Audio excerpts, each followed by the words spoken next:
Well, if he really was filming everybody, I mean, he had a lot of people at those parties, right? You know who said? What's the material you want to work on? He's just looking at me.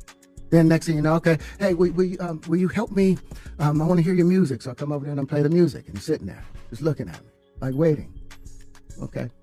So then my assistant was like, you know, he wants to hang out with you next week. And I was like, for what? He's like, I think he's trying to fuck you. That's what my assistant said. I was like, oh. You know? Sounds rough, man. Well, it's just amazing how many people on the Diddy party list that are supporting Kamala. Yeah, seriously, it's like insane. Publicly, openly, like all in. Yes, it's like J-Lo, like was like his ex-girlfriend, and it's like now deciding she's like warning people against Trump. I'm like, well, wait a second. So how many people did she warn against Diddy? Right. Oh, 0. Okay. Right. Well, maybe we shouldn't trust her. The Diddy thing was like an Epstein-type compromise deal. Will Smith, I have to wonder, are you okay? Like, what the is wrong with you? Yeah. Puppy just lied, just the man. What videos do they have of these people, and they're willing to keep quiet about all this? The 18 of the Diddy trial just delivered one of the most shocking turns yet. We're talking about never-before-heard audio recordings of Diddy, along with disturbing new details about his private life that Joe Rogan himself says prove there's no coming back from this. But that's just the start. Diddy's lawyers are now pushing hard for a mistrial, claiming Cassie lied during her testimony. And then came the most emotional moment of the day. Jane, the third alleged victim, returned to the stand to finish her account.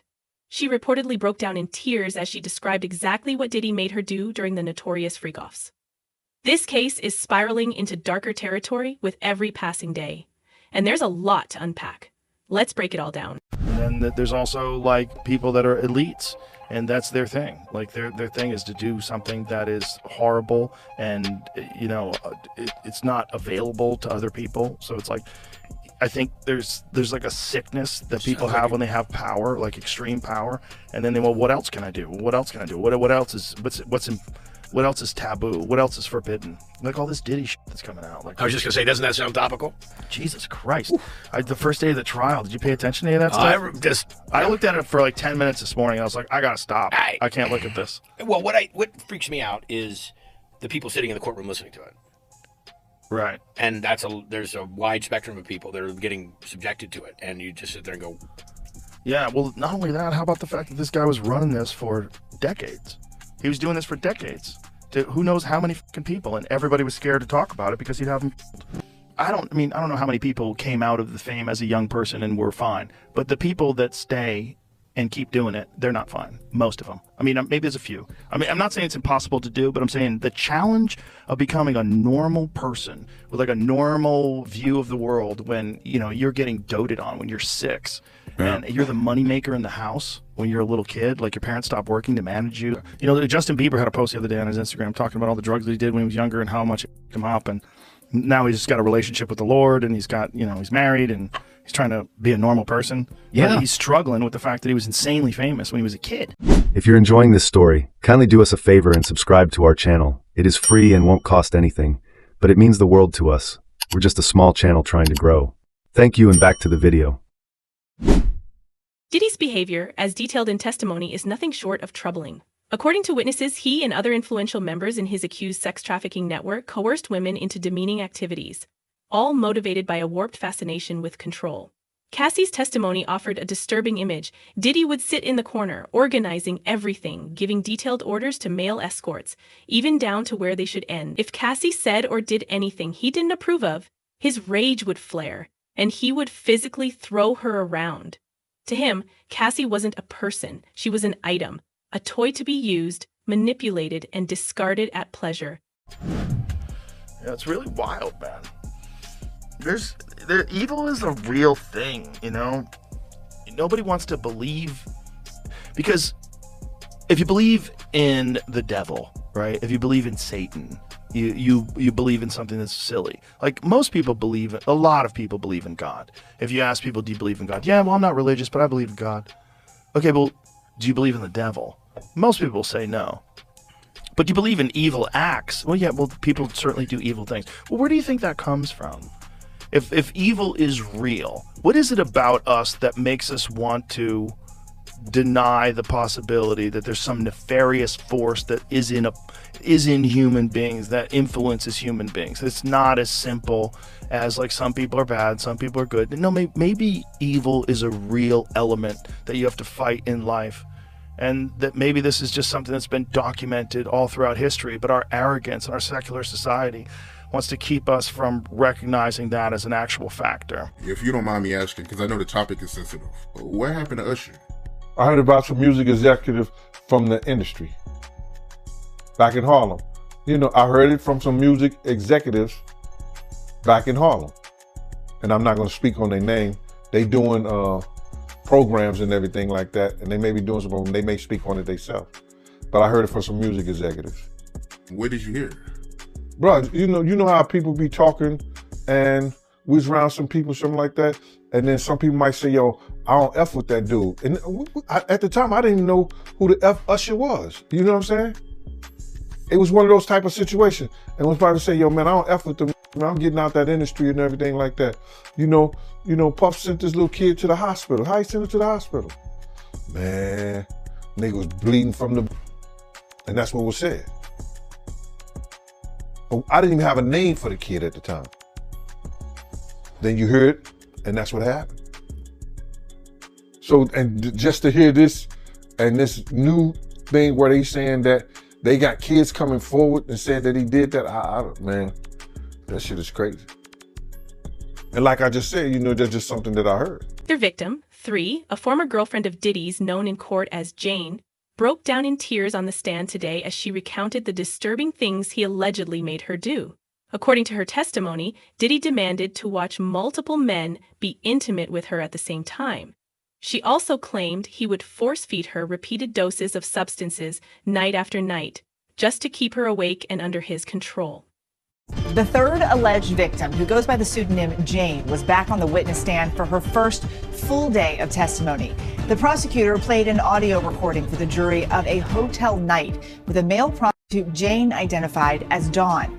On the recording, Jane and Dawn are looking for a condom, but Combs didn't allow it and can be heard saying, quote, "You're taking that expletive."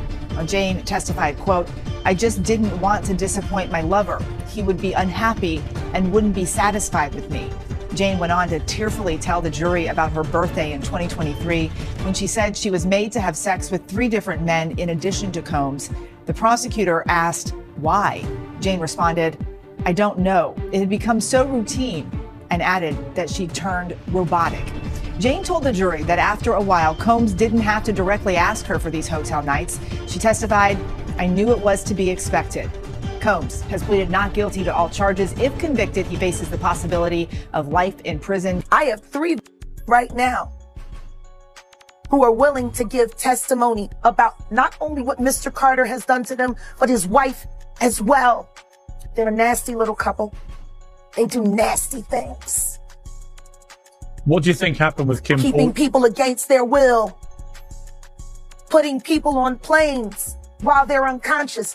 Just like Aaliyah got on that plane. Unconscious. There's a lot of things that people don't want to talk about with him. She doesn't have a picture with him. I'm smarter than Claudia Jordan. I would never take a picture with the devil. Everyone knew he was the devil. He's been the devil for 30 years. The most unsettling part of all this is that Diddy's alleged collaborators are still hiding in the shadows. It's clear he wasn't operating alone. Flight logs reveal he was moving women across the globe, but the question of who they were being delivered to remains unanswered. Many are now calling Diddy the next Jeffrey Epstein, except this time he reportedly has tapes, and that could explain why key witnesses keep vanishing before they ever get the chance to testify. You know, I've had conversations with people about it, and it's like, Jesus, like just trying to get the documents, like when they're trying to get the Epstein files, like they're the state of New York. One of the district attorneys was they were hiding documents. They had to force them to get documents. I think there's so many powerful people that are on those lists. There's so many powerful people that went and partied. Air quotes, partied. And how many of them went to the Diddy parties? Have you been paying attention to the trial? Oh yeah. Trials. Wild. Wild. Why don't they air it the same way they aired the the coverage that Johnny Depp got? I know. Why don't they? I don't know. They should. The ratings would be amazing. Unreal. Yeah. Like, what are you doing? Why wouldn't you air that? What's going to happen, though, you think? Well, Diddy's going to be in jail for the rest of his life. I think he's probably going to get. Think he's insane, though? I don't know. I don't even think it matters. I mean, it's a lot of it is. But then it's just another Epstein. It's Elaine Maxwell, where there's someone indicted and nobody else indicted for taking kids to. Right, no to no one. Right. We're like, what is the next crazy thing that's going to explode in the news? Is Bill Clinton's going to have an OnlyFans? Like, what is going to happen? What is the next thing that's going to make us all go, what the fuck? Like, what the fuck is going on? It's coming. You know, how many guys were on video saying, ain't no party like a Diddy party? How many people like openly talked about being there? LeBron? Yeah, how Ashton Kutcher, all these people. Like, you guys all went. You didn't see nothing? You didn't see nothing? Yeah. Donnell. Donnell went? Yeah. Did he? Of course he did. Donnell trying to defend himself. Is he really? Yeah. Is he trying to defend himself right now? It's pretty funny. I got to call him up. Donnell, you got to back away from that. Isn't there a video with Kamala? She was at one of the Diddy parties? Isn't she in the background with... It might have been the difference between Diddy parties and freak-offs. Oh, my God. They're giving shit, too, because he's sitting in his... the guy from Chappelle Show? Yeah. And then Dave's there, too, and then Russell Simmons, too. Oh, boy. But is that at a party, or is that just a group of them together? They were, like, on a yacht or something like that. Okay, but that's not the Diddy party. No, yeah, it's not like they were kind of... I think... During a recent episode of the Joe Rogan Experience... If you're enjoying this story, kindly do us a favor and subscribe to our channel. It is free and won't cost anything, but it means the world to us. We're just a small channel trying to grow. Thank you, and back to the video. Who knew that your husband was doing things to boys and did stuff to your son and you ain't do shit about it? Jada, you told me that you knew Will was your child. You know, see, nobody ever asked why Jaden left that house so young. I know, but he hate Charlie, and I wish somebody would ask him why. Yeah, well, his father done things to him that he should be in jail for. So his father done things to everybody. His father done things to everybody's kids. What they did to Bashir. See, that's why me and Charlie into it over Bashir. On a recent episode of the Joe Rogan Experience, Joe dissected every step of what he believes was Diddy's calculated plan. According to him, there's a reason some of the biggest names in Hollywood showed up at those infamous parties. Their presence was meant to put newer artists at ease. But once you were in the door, things quickly took a darker turn. Guests were allegedly handed spiked drinks and pushed into compromising situations, all designed to trap them in activities that could later be used against them. You think Diddy was rogue, or Diddy was like a Epstein type, working for somebody? That's a good question. Well, it would be a great way to compromise celebrities, and get them to say whatever you want them to do, get them to do whatever projects you'd like them to do. And, you know, if you're a bunch of other celebrities are there, you're like, oh, look, Bill Clinton's here. This is fine. Yeah. This is cool. Look at this. Like, Brad Pitt's here. Oh, this is cool. You don't even think there's anything wrong with being there. Meanwhile, you're getting drugged up and filmed, and then they're passing out punch. Have some punch, Aaron. And you have some punch, and all of a sudden you're like, I'm feeling really good. I just feel amazing. You're all mopped up. You don't know what the fuck you're doing. Probably a combination of things they give you. And it's all being filmed. Crazy. Now, if that's not an intelligence agency operation, it's just one evil super genius who figures out how to compromise everybody by providing this crazy freak-off party. Everybody's got to put their phones away. Okay, we're going to put our phone away. No one's going to know anything. Yeah, I mean, he's going to get cameras everywhere. It's just one guy doing that. What a diabolical human being. Yeah. He seems pretty diabolical. He's probably working with somebody. Or for somebody. Maybe. And maybe he just got too far out there. Some of the shit that came out in the trial, though, like he's forcing his girlfriend to have sex with prostitutes while he was sitting there jerking off with a bandana on. She'd rub the on his nipples. Like, what are we even talking about? There's so many horrific accusations, though, involving young singers, like children. Yeah, it's disgusting. It's insane. He makes R. Kelly look like a decent guy. Yeah. It's so crazy. It is crazy. And meanwhile, the guy was like hanging out with Oprah, hanging out with Obama. Jay-Z, everybody. I'm sure the Clintons were there at some point. Maybe Bill. We had seen these videos of Justin Bieber being handed over to him at age 15. Great job. Great job. for his weekend with Diddy camp. I mean, we don't know, but it certainly looks like Justin Bieber is still suffering the fallout from whatever happened to him as he was coming up the ranks of the music world. It really doesn't seem worth it. I mean, I'd love to hear more from his camp about what's real, because it's clear he's suffering. We just don't know from what. And what mother out there would give her 15-year-old boy over to a grown man who's in the rap industry for a weekend with Diddy camp without other adult supervision? Because I think if a victim comes out against Usher, it'll show how egregious this shit is. Because if he can be a predator, then anybody can be a predator. Can't smile in your face the whole time. You feel what I'm saying? Like, people look at Usher, they don't see that. They're not seeing the victim. They're not seeing that boy that got rushed to the hospital. They're not seeing what the intentions was in his heart when he took Justin Bieber there. Oh. Let's be honest. He took Justin Bieber there. Diddy had been trying to get to Bieber for a minute. And his management was backing him off. But it wasn't until Usher took over management and had guardianship and gave temporary guardianship to the diddler for 48 hours. Think about that.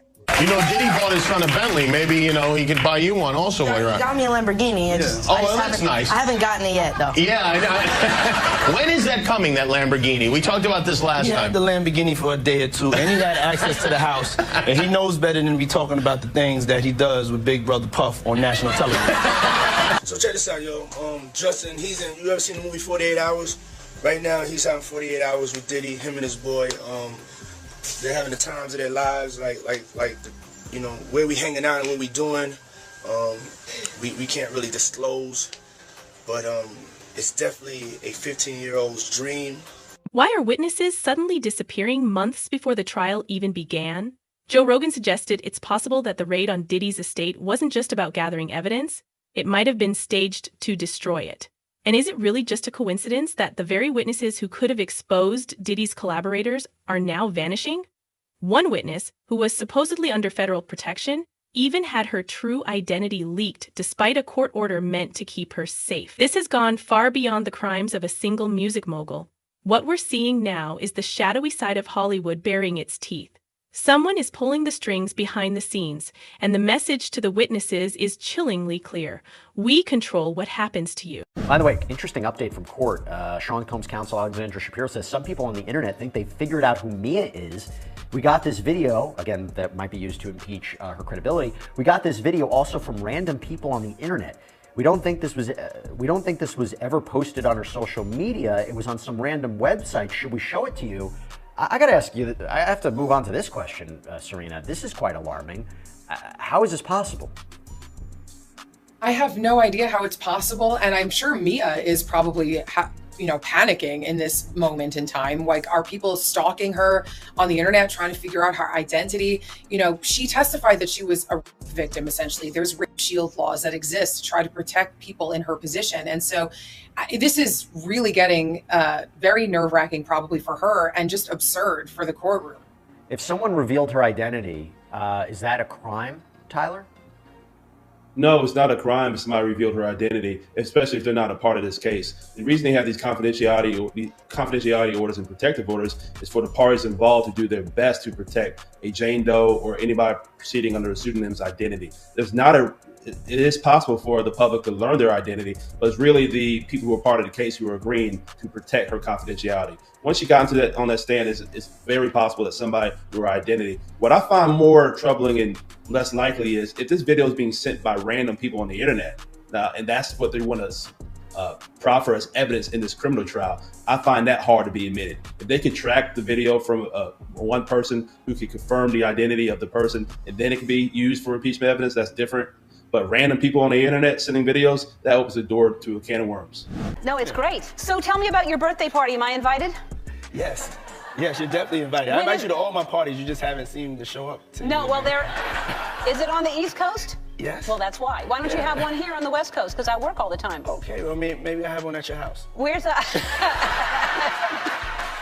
Now, what time would your party start, let's say? That's a different type of party. Uh-huh. No, it'll go from like 9:30 to like maybe 3 o'clock, 3 o'clock. And then, you know, we have the top 2 floors of the hotel. And then it will carry on there. Yeah. Then no, I mean the after party. No, I know about them. The deeper we dig into this case, the murkier it gets. Some believe the reason Homeland Security, and not the FBI, took the lead is because there are names the government doesn't want exposed. Reports claim that 3 U.S. presidents have been spotted at Diddy's parties, along with members of the British monarchy. If that's true, it raises the chilling question, could the release of those alleged tapes actually pose a threat to national security? Dozens of unidentified witnesses and alleged co-conspirators around the world, and some of the key witnesses to the supposed incidents are dead. Basically meaning, how can we defend against it? The defense is not even permitted to share the identities of the individuals described in the disclosure letter with Mr. Combs until April 18th, further hampering defense counsel's ability to investigate. Collectively, these new allegations require many months, if not years, to investigate, and if admitted, would require a series of mini-trials certain to double the length of a trial the government originally said would last 3 weeks. So this is an explosive allegation that on its face, I don't know if I necessarily disagree with.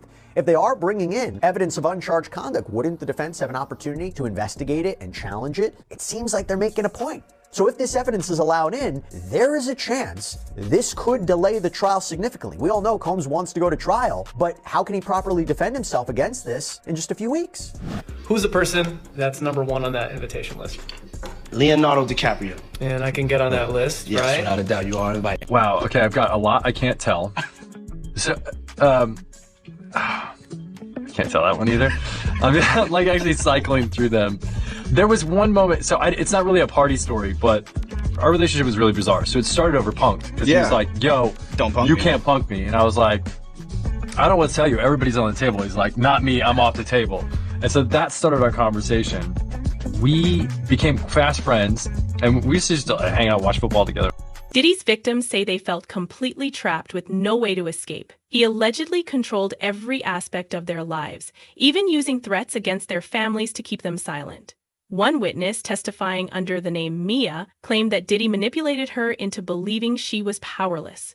She says he warned her that if she ever went to the police, he would kill her, and she believed him. Here in New York, we are in week 4 of Sean Diddy Combs' criminal trial. The music mogul has pleaded not guilty to federal charges against him. Prosecutors continue to call witnesses who say they were victims of Combs' alleged abuse. Jerika Duncan has the latest, and we warned you that some of the details may be disturbing. A former personal assistant for Sean Diddy Combs returned to the stand Monday after accusing the rap mogul of physical abuse and sexual assault. Testifying under the pseudonym Mia to protect her privacy, she alleges that Combs groped and raped her. She told the jury she didn't speak up because she, quote, would have been silenced and would have lost everything. On cross-examination, defense attorney Brian Steele tried to undermine Mia's account, insinuating she lied about the abuse and was after Combs' money. This is the type of questioning you do in a he said, she said type of situation where there is no corroboration. This was the perfect opportunity for the defense to get aggressive, to point out those inconsistencies. Steele showed jurors dozens of examples of Mia sending friendly, supportive texts to Combs for years after her employment with him had ended. Steele also emphasized that before the trial, Mia didn't mention sexual assault allegations until after Cassie Venture's lawsuit. On the stand, Mia told the jury, I have never lied in this courtroom. Everything I've said is true. She testified that she didn't come forward sooner about alleged abuse because she was, quote, terrified and brainwashed after working for Combs. It only takes one juror to throw a wrench in the prosecution's plan and not get a conviction. If even one juror gets back there in that deliberation room and causes some reasonable doubt, that could be the defense's case. No. Puffy invited me for weeks, asking me to come and teach him wanted me to be his acting coach for a while. He's sitting around just looking. I'm like, okay, what's the material you want to work on? He's just looking at me. Then next thing you know, okay, I want to hear your music. So I come over there and I play the music. And he's sitting there, just looking at me, like waiting. Okay. So then my assistant was like, he wants to hang out with you next week. And I was like, for what? He's like, I think he's trying to. Come on now, dog. That's what my assistant said. I was like, oh. Come on, man. Now I get it. One of Cassie's acquaintances, Brianna Bongalon, testified that Sean Diddy Combs once dangled her off the balcony of a 17th floor apartment, and that she had also witnessed him hurl a knife at Cassie. Brianna told the court she had seen Cassie injured and in pain on multiple occasions, but fear kept her silent. She said Diddy had convinced those around him that his political connections made him untouchable. If anyone dared to speak out, he warned, nothing would happen to him, but Cassie would be the one to pay the price. An alleged sex trafficking victim is expected to testify here today that Sean Combs used lies, drugs, and threats to force her into freak-offs after the jury hears more from a different woman who claims Combs hoisted her over that balcony.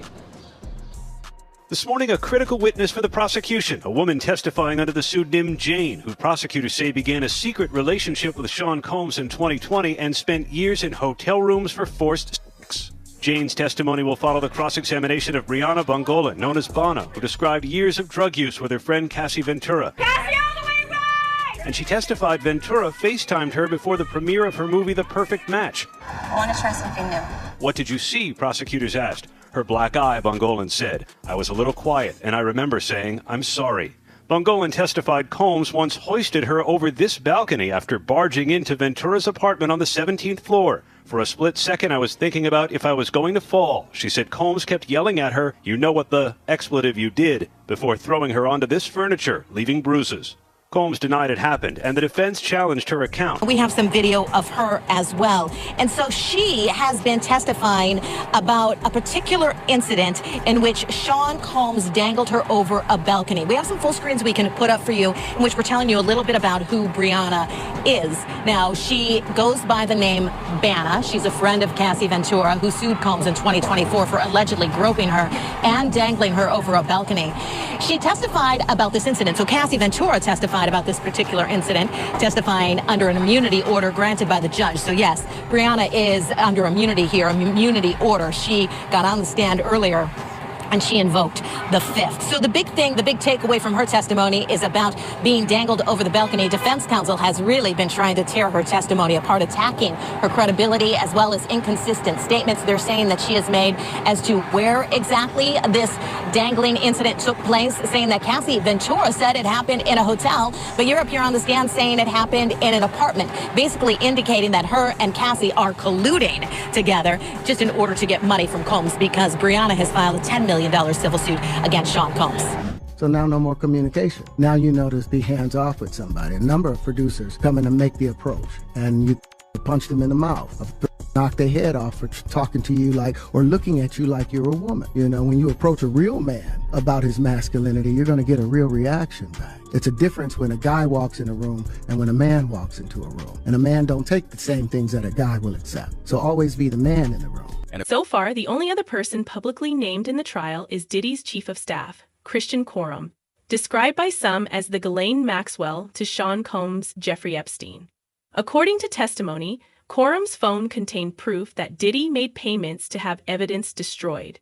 And it's worth noting, Diddy wasn't just connected to music industry power players. He was linked to New York Mayor Eric Adams, and his alleged ties to federal officers may explain how he managed to avoid arrest for so long. Diddy's former chief of staff, Christina Quorum, had evidence found in her phone that was seized. Today, we heard the testimony from Eddie Garcia, who was a security guard at the Intercontinental Hotel, and he said that Christina Quorum and Diddy reached out to him multiple times to try to get possession of that video of Diddy and Cassie Ventura, which he later claimed that him and his manager made this video disappear for Diddy, and they were paid $100,000. After his bombshell testimony, the government said, I'm going to enter a stipulation into evidence. During a search at the Miami airport, law enforcement seized 2 cell phones from Christina Quorum. And they are talking about when they rolled up on Diddy trying to get on his private jet when they were raiding the house in Miami and in LA. And after re-looking at all of those photos, I was able to confirm Christina Quorum was with Diddy this day. And this is when they took both of her cell phones from her. Weirdly enough, this is the very last time that we would publicly see Christina Quorum with Diddy, and before she would go ghost, deleting all of her social media accounts, even her LinkedIn. Now the government is saying that there was evidence in one of these cell phones. There was 24 contacts,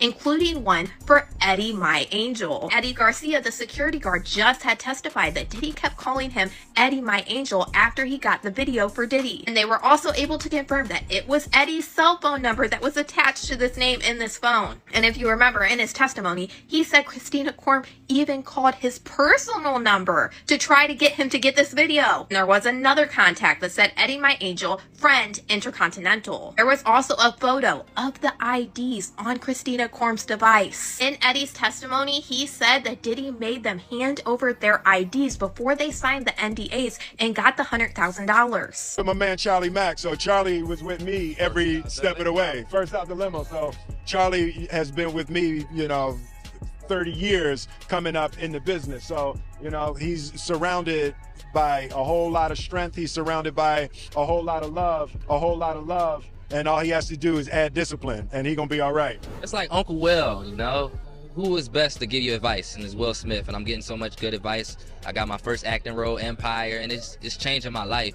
Eddie Garcia, the security supervisor at the hotel where Diddy allegedly raped Cassie, testified that both Diddy and Christian Korum pressured him into signing an NDA tied to the incident. According to Garcia, Diddy and his team were desperate to get rid of a security tape showing him physically assaulting Cassie. In exchange for destroying the footage, $100,000, 0 cents, was allegedly split among members of the hotel's security staff. Garcia said the non-disclosure agreement required not only his silence, but also the complete destruction of that evidence. Today, the jurors in his trial heard from a former security supervisor at that hotel. His name is Eddie Garcia, and he testified that not long after the attack happened, Diddy's chief of staff, Christina Korum, called him to ask for the footage. He said that he told her no on the phone, and again when she showed up in the lobby, said he told her no again. But that night, Garcia testified, Christina Korum called him again, and this time she handed the phone to Diddy. Garcia told the jury in Combs' federal trial that Puff said if that video ever got out, it would ruin his career. He testified that Diddy promised to, quote, take care of him if he could only find a way to get that video. And so Eddie Garcia, who was promised immunity to tell the truth in court, reached out to his boss, who agreed to sell the video for $50,000. And the following day, Garcia brought a USB drive with that video to a meeting he said included Diddy, that chief of staff, Christina Korum, and one of Diddy's bodyguards. But before handing over that little USB stick, Garcia said he told Diddy he was worried. He was concerned he might be implicated in a crime if Cassie Ventura ever called the police and complained. At which point, according to Garcia, Diddy had a plan. FaceTimed Cassie and ordered her to, quote, tell him you wanted this too, Cassie. A freshly beaten up Cassie was there on the FaceTime wearing a hoodie and complied with Diddy's demand, Eddie testified. He then said he signed a contract swearing that no other copy of the video existed and swearing him to silence with $1 million penalty if he ever spoke of what he saw or of what he did, i.e. the payoff. In return, Garcia says he was handed a bag containing $100,000, double the amount that Garcia's boss had asked for. There's a real chance this trial could be derailed. Diddy's legal team has just filed for a mistrial, and if the court grants it, he walks free. The defense claims that federal prosecutors presented blatantly false or seriously misleading evidence, specifically pointing to testimony that Diddy allegedly dangled Brianna Bungle from a balcony.